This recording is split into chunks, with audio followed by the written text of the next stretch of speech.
Bayangkan pemerintah dunia sendiri tak mampu melacak Dragon. Namun Lafitte ternyata sudah memantau pergerakannya sejak lama. Fakta gila ini membuktikan Lafitte bukan sekadar pemandu arah. Dia punya akses rahasia yang hanya dimiliki penguasa tertinggi. Mari kita bongkar semua rahasia Lafitte sekarang. Tanpa berlama-lama, mari kita bahas.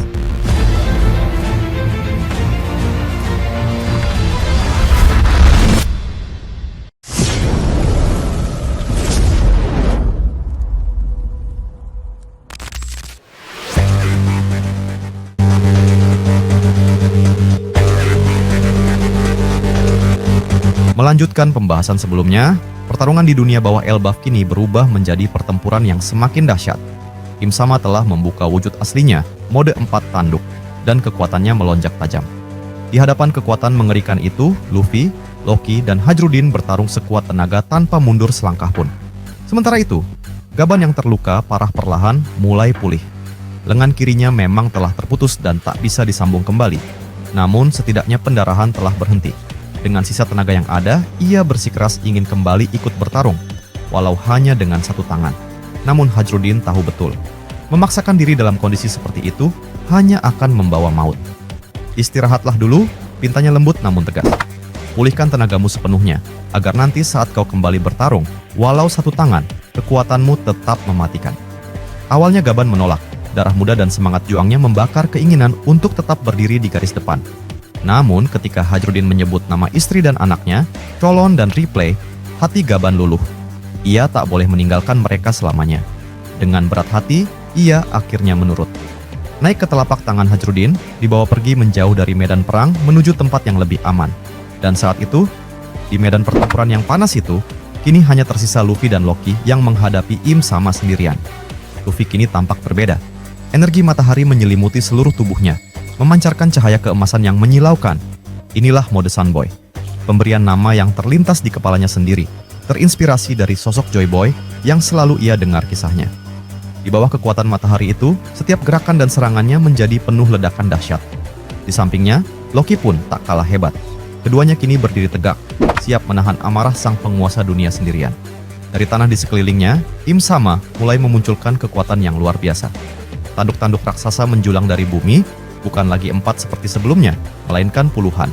Bergerak lincah bagai lengan raksasa yang tak terhitung jumlahnya. Bahkan banyak di antaranya menyatu membentuk pilar raksasa setinggi langit. Tempat Im Sama berdiri di puncaknya, mengendalikan seluruh kekuatan itu, bagai dewa yang mengatur segalanya dari atas. Setiap tanduk bisa bergerak bebas, menangkis serangan, menyatu menjadi perisai, bahkan membentuk tangan raksasa untuk membalas serangan balik. Luffy melesat bagai roket, melontarkan tembakan energi matahari yang meledak dahsyat ke arah puncak pilar. Namun setiap serangan itu ditangkis oleh tembok tanduk yang terus bergerak tanpa henti. Serangan demi serangan terhalang. Luffy pun tak tinggal diam. Ia melompat ke atas punggung Loki yang telah berubah wujud naga dan bersiap melancarkan serangan gabungan yang mematikan. Serangan bersamaan, Loki melepaskan kilat dahsyat dari mulutnya, sementara Luffy melontarkan tembakan energi matahari terbesar yang bisa ia keluarkan. Cahaya petir dan sinar keemasan menyatu, melesat menembus langit dan menghantam perisai tanduk raksasa yang diciptakan Im Sama. Perisai itu retak, lalu pecah berkeping-keping. Serangan itu terus melesat menuju tubuh Im Sama. Untuk pertama kalinya dalam mode ini, Im Sama terpaksa menangkis secara langsung dengan teknik pertahanan tingkat tinggi. Sesuatu yang nyaris tak pernah ia lakukan, karena wujud 4 tanduk sudah membuat tubuhnya sekeras baja. Namun serangan gabungan 2 kekuatan luar biasa itu ternyata cukup kuat untuk memaksanya menggunakan kekuatan penuh. Pilar tanduk runtuh. Im Sama turun kembali ke tanah. Namun tak lama kemudian, gelombang energi dahsyat meledak dari tubuhnya. Seluruh dunia bawah berguncang hebat. Luffy dan Loki terpental jauh, sekuat tenaga mereka tak mampu menahan hantaman itu. Dan yang lebih mengerikan, dari mulut Im Sama keluar kabut hitam pekat yang seketika memenuhi seluruh area pertarungan. Kabut itu bukan sekadar asap, ia membawa rasa pening yang menyiksa, membuat pandangan kabur dan pikiran melayang. Di tengah kebingungan itu, bola api hitam melesat menyambar mereka dari segala arah. Situasi kini berbalik, Luffy dan Loki mulai terdesak. Sementara itu, di wilayah lain, Zoro terjatuh dari dunia matahari menuju dunia bawah. Ia berdiri di tanah asing, bingung memandang sekeliling. Di atas sana, Franky sedang bertarung melawan Ksatria Suci Somers. Di bawah sini, Luffy dan Loki tengah bertarung nyawa melawan Im Sama. 2 medan perang, 2 temannya membutuhkan bantuan. Namun, Zoro Zoro adalah Zoro, yang terkenal sangat payah menentukan arah. Sudahlah, pikirnya. Aku tak pandai memilih jalan, jadi biarkan takdir yang menentukan. Ia pun melangkah lurus begitu saja, tanpa peta, tanpa arah. Jika nanti ia menjumpai kapal dan tangga naik ke dunia matahari, ia akan membantu Franky. Jika justru tiba di medan perang Im Sama lebih dulu, ia akan membantu Luffy. Dimanapun kakinya melangkah, di sanalah pedangnya akan menebas musuh. Dan begitulah, sang pemburu bajak laut melangkah teguh ke depan, membiarkan nasib memilihkan jalannya. Di dunia matahari, pertarungan Franky melawan Sommers terus berlangsung sengit. Sommers memanfaatkan kekuatan tanaman berduri yang tumbuh subur di sekelilingnya, menyerang dari segala arah bagai hutan tajam. Franky bertahan sekuat tenaga, didukung tenaga Super Vega Cola yang melipat gandakan kekuatannya. Tembakan radikal dan semburan api dilontarkan terus-menerus, namun Sommers tetap berdiri tegak. Kekuatan yang diberikan Im Sama, peningkatan kemampuan luar biasa, pedang legendaris Gram, dan kemampuan memulihkan diri seketika, membuatnya nyaris tak terkalahkan. Setiap luka yang diderita hilang seketika. Setiap serangan tertangkis dengan tenang. Meski Franky bertarung dengan gagah berani, perlahan namun pasti, ia mulai terdesak. Di tempat lain pula, di Pulau Hachinosu, pertempuran tiga kubu meletus dahsyat. Katakuri, Fujitora, dan Kaisar Bayangan saling berhadapan. Katakuri memadukan kekuatan Mochi dengan Trisul Mogura, menyerang dengan presisi dan kekuatan dahsyat. Kaisar Bayangan mengandalkan kecepatan dan haki tingkat tinggi, menyerang kilat dari arah tak terduga. Sementara Fujitora, ia berdiri tenang, mengendalikan gravitasi sesuka hati, menekan dan menghancurkan apa saja yang bergerak. Ketiganya bertarung dengan kekuatan penuh, tak ada yang mau mengalah. Dan di sisi lain pantai, Ben Beckman dan Lucky Roux bertarung melawan Barbel yang menguasai elemen air. Di Pulau Kamabaka, Lindbergh menghadapi Laksamana Muda Onigumo dan pasukan Angkatan Laut. Karasu berubah menjadi bayangan jelaga raksasa, menahan gempuran pasukan Pacifista demi memberi waktu Koshiro beristirahat. Sementara itu, Perospero dan sisa-sisa kru Big Mom yang sempat hendak pergi, akhirnya kembali berbalik arah. Terpengaruh bujukan agen CP0 yang mengingatkan keuntungan besar yang akan hilang jika pergi, mereka pun kembali. Dan kini menyerang pasukan revolusi dari belakang. Hanya kelompok Uruk yang tetap berpihak pada kebenaran. Dengan begitu, medan perang di seluruh belahan dunia kini semakin panas. Darah mulai mengalir deras. Pilihan telah diambil, jalan telah ditentukan. Dan pertempuran terbesar dalam sejarah One Piece baru saja memasuki babak yang lebih dahsyat lagi.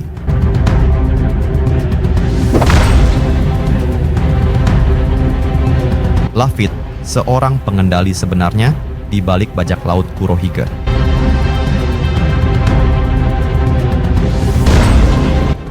Ada satu tokoh di seluruh cerita besar One Piece yang selalu muncul tepat saat sesuatu yang sangat penting akan terjadi, namun tak pernah menjadi pusat perhatian siapapun. Dia datang, melakukan apa yang harus dia lakukan, lalu menghilang begitu saja sebelum siapapun sempat menyadari keberadaannya. Semakin dibaca ulang cerita ini, semakin terasa yakin sepenuhnya bahwa hal itu sama sekali bukan kebetulan.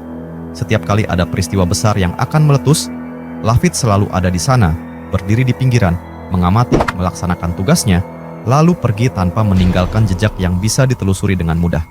Dan di balik ketenangannya, di balik sikapnya yang sopan dan tenang, tersembunyi sesuatu yang jauh lebih besar, jauh lebih gelap, dan jauh lebih berbahaya daripada yang bisa dibayangkan oleh siapapun yang selama ini hanya memandangnya sekilas sebagai sekadar pemandu arah di kapal Kurohige. Namanya adalah Lafitte, yang dijuluki sebagai penjaga hukum iblis, dan kali ini kita akan menyusun satu persatu potongan teka-teki tentang siapa dia sebenarnya, dari mana asalnya, apa tujuannya. Dia mungkin bukan sekadar anak buah Kurohiga, melainkan orang yang sedang memanfaatkan Kurohiga, memanfaatkan seluruh kekuatannya, seluruh ambisinya, dan seluruh rencananya yang telah disusun selama puluhan tahun itu, demi tujuan yang sepenuhnya milik Lafitte sendiri. Bersiaplah, karena setelah kalian menyimak semuanya ini, pandangan kalian terhadap sosok yang selama ini kalian anggap biasa saja itu akan berubah sepenuhnya. Mari kita mulai dari peristiwa pertama yang langsung menunjukkan betapa luar biasanya kemampuan Lafitte dan betapa mustahilnya hal yang dia lakukan saat itu.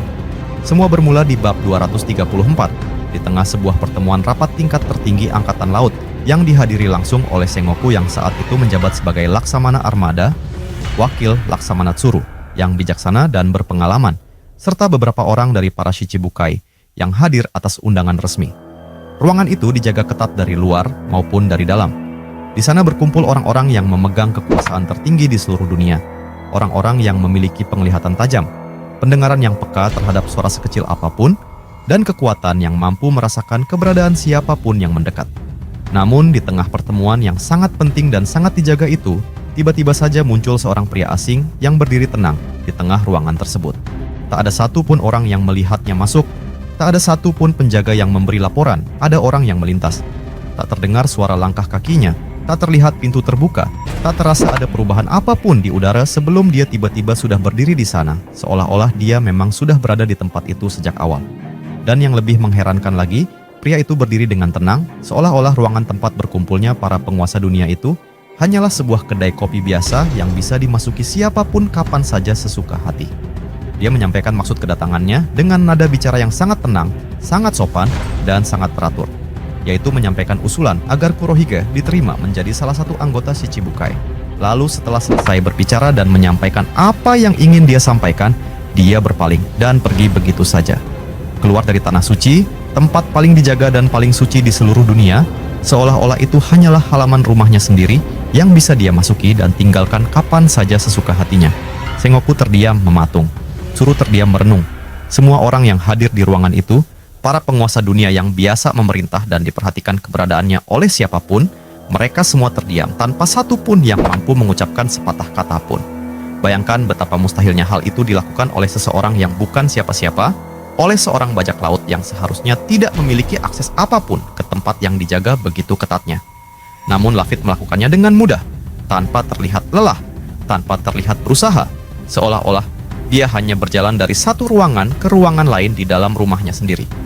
Hal ini saja sudah cukup untuk membuktikan bahwa Lafitte bukanlah orang biasa, dan kemampuannya menyusup serta memahami seluk-beluk tempat yang paling rahasia itu bukanlah sesuatu yang dipelajari dari luar, melainkan sesuatu yang sudah dia pahami sepenuhnya sejak lama, seolah-olah dia memang pernah tinggal dan hidup di tempat-tempat seperti itu sebelumnya.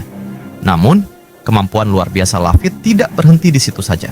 Selama peristiwa besar di penjara Impel Down dan kemudian di medan perang Marineford, Lafitte kembali menunjukkan hal yang sama yang membuat semua orang ternganga. Dia menggunakan kekuatan hipnotisnya untuk memengaruhi para penjaga di dalam penjara hingga mereka sendiri yang membuka gerbang-gerbang besar penjara terkuat itu dari dalam, tanpa ada satupun yang menyadari bahwa mereka sedang dipengaruhi, tanpa ada satupun yang menyadari bahwa mereka sedang membantu seorang bajak laut masuk ke dalam benteng yang seharusnya tak tertembus.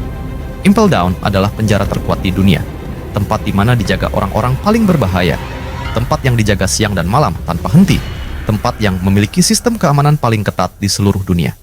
Namun Lafitte masuk ke sana, menjalankan rencananya, dan pergi begitu saja seolah-olah gerbang-gerbang besar itu memang sudah terbuka lebar menyambut kedatangannya.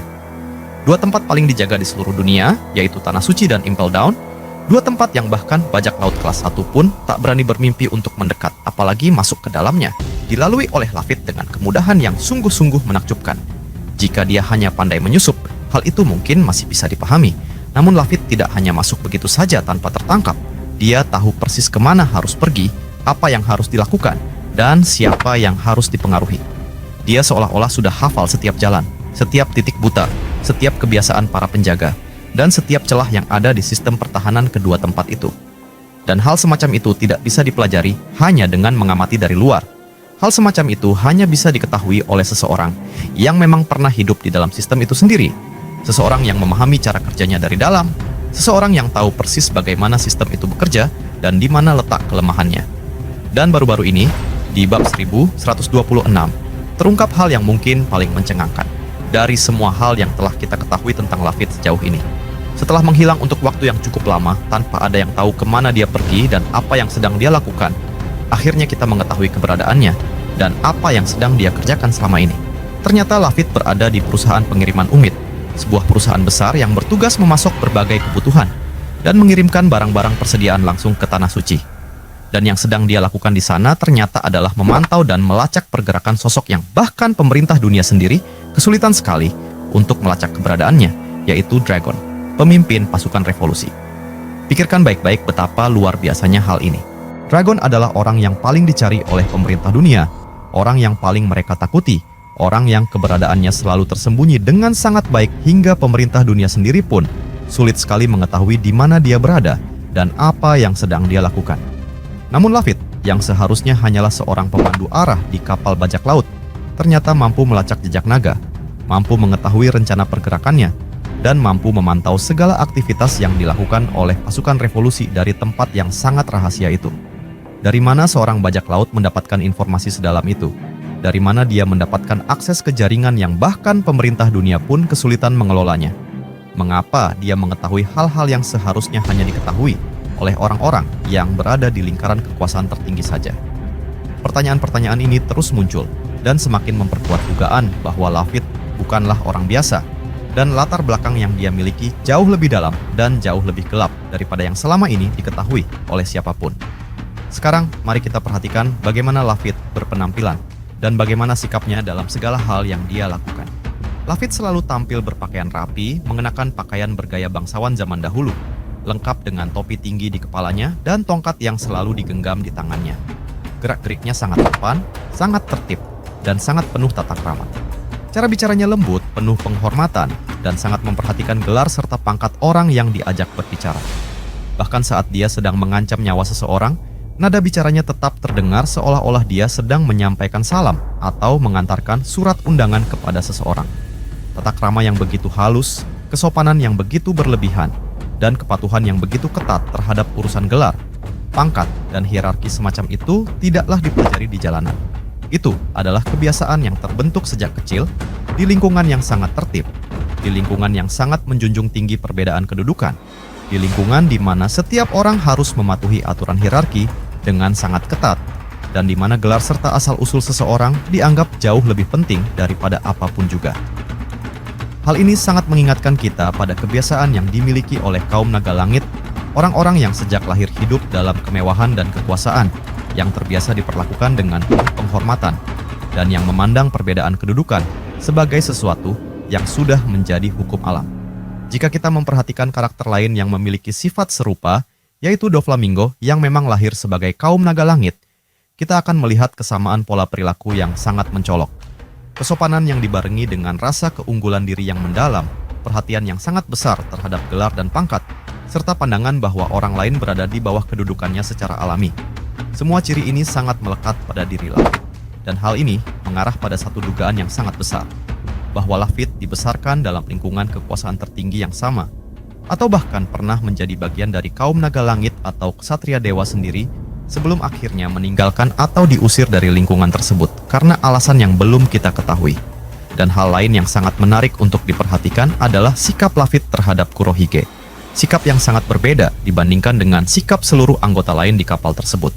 Perlu kalian ketahui bahwa kru kapal Kurohige bukanlah sekumpulan orang yang bersatu karena rasa persaudaraan atau kesetiaan yang tulus.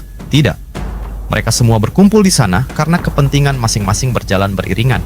Setiap orang yang bergabung dengan Kurohige melakukannya karena merasa bahwa bergabung bersamanya akan menguntungkan diri mereka sendiri. Jika suatu saat Kurohige tidak lagi menguntungkan mereka, maka tak ada satupun dari mereka yang akan ragu untuk meninggalkan atau bahkan mengkhianatinya. Namun Lafitte berbeda. Lafitte adalah satu-satunya orang yang memperlakukan Kurohige bukan sekadar sebagai kapten, melainkan layaknya seorang raja.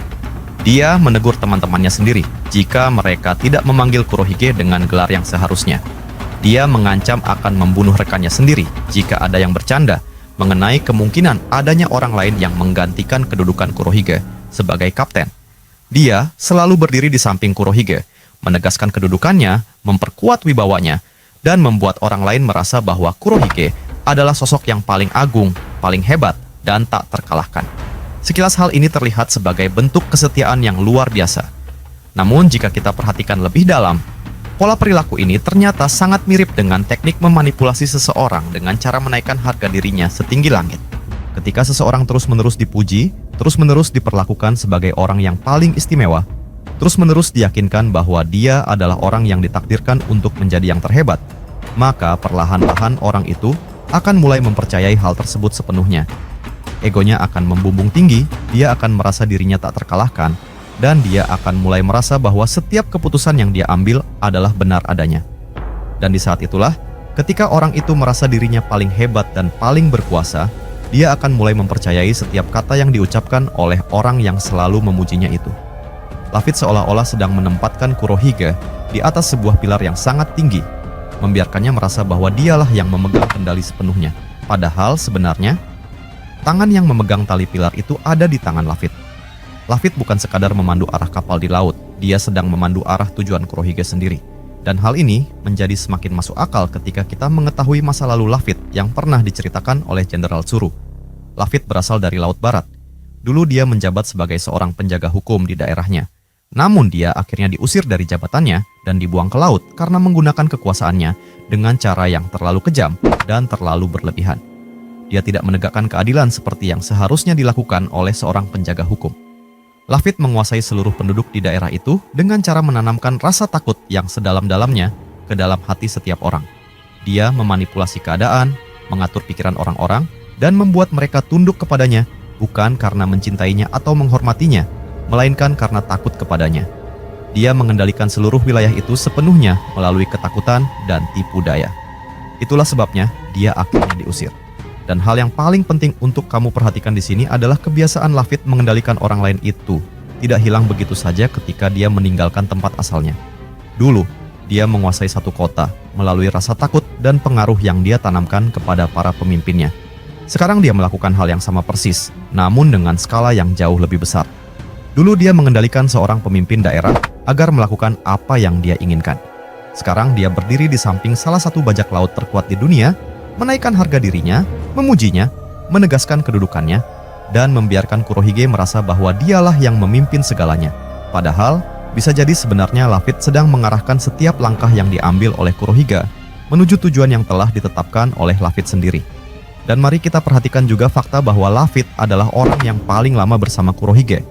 Dia sudah ada di sisi Kurohige sejak masa-masa awal perjalanannya, bahkan sejak Kurohige masih menjadi anak buah di kapal Shanks terlebih dahulu. Laphit selalu ada di sana, berdiri di belakang Kurohige, mendampinginya, menemaninya, dan menasihatinya sejak awal. Oda sendiri pernah memperlihatkan gambaran masa kecil Kurohige, dan di sana terlihat jelas bahwa Kurohige saat itu hanyalah seorang anak kecil yang tampak ketakutan, ragu-ragu, dan tidak percaya diri. Dia tidak terlihat seperti anak yang sejak lahir memiliki ambisi raksasa untuk menaklukkan dunia, menunggu puluhan tahun demi mendapatkan satu buah-buah iblis tertentu, dan menyusun rencana sepanjang hidupnya demi mencapai tujuan yang agung. Lalu, siapa yang menanamkan ambisi itu ke dalam hati Kurohige?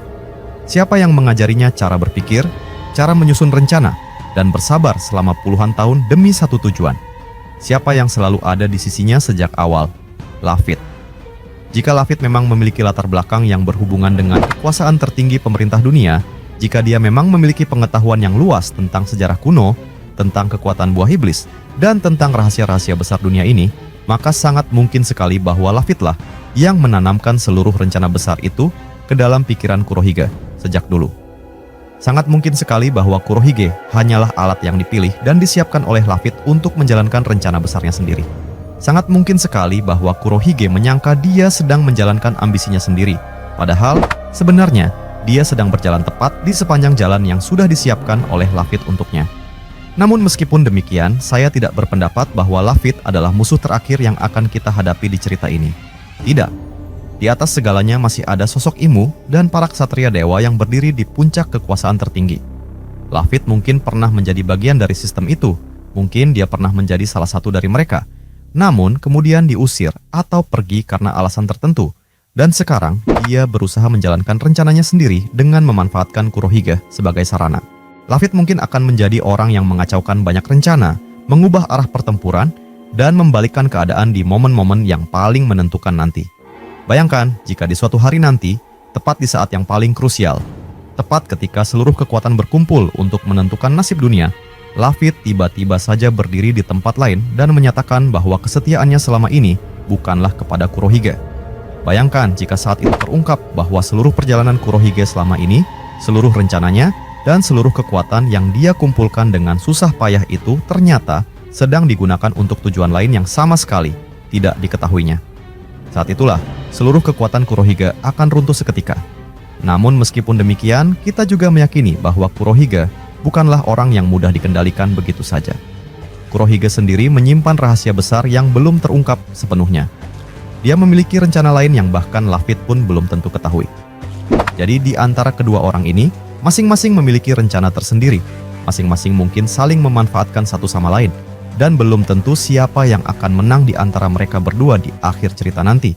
Setiap langkah yang diambil Laphit, setiap tempat yang dia kunjungi, setiap orang yang dia temui, dan setiap cara dia berbicara serta bersikap, semuanya adalah potongan dari satu teka-teki besar yang belum sepenuhnya terlihat gambaran utamanya. Oda sengaja tidak pernah memperlihatkan kekuatan Laphit secara penuh di medan perang. Kita tahu bahwa dia memiliki kekuatan buah iblis jenis Zoan yang memberinya sayap dan kemampuan terbang. Namun kita tidak pernah tahu sepenuhnya apa bentuk sebenarnya dari kekuatan itu. Kita tidak pernah tahu persis bagaimana cara dia bisa masuk ke tempat-tempat terlarang itu dengan begitu mudahnya. Kita tidak pernah tahu seberapa jauh jangkauan mata-mata dan jaringan informasi yang dia miliki. Semua hal itu sengaja disembunyikan, karena Laphit bukanlah orang yang akan terungkap sepenuhnya hari ini maupun besok. Dia adalah sosok yang perlahan-lahan akan terlihat jelas peranannya seiring mendekatnya akhir cerita. Dan ketika saat itu tiba, ketika semua rahasia tentang siapa Laphit sebenarnya akhirnya terungkap sepenuhnya, saya yakin hal itu akan mengubah cara kita memandang banyak hal yang telah terjadi sepanjang cerita ini. Laphit bukan sekadar pemandu arah kapal bajak laut. Laphit adalah orang yang tahu persis kemana sebenarnya perjalanan ini menuju. Dan mungkin saja sampai hari ini tiba, Kurohige sendiri belum menyadari bahwa bukan dialah yang memegang kemudi nasibnya sendiri.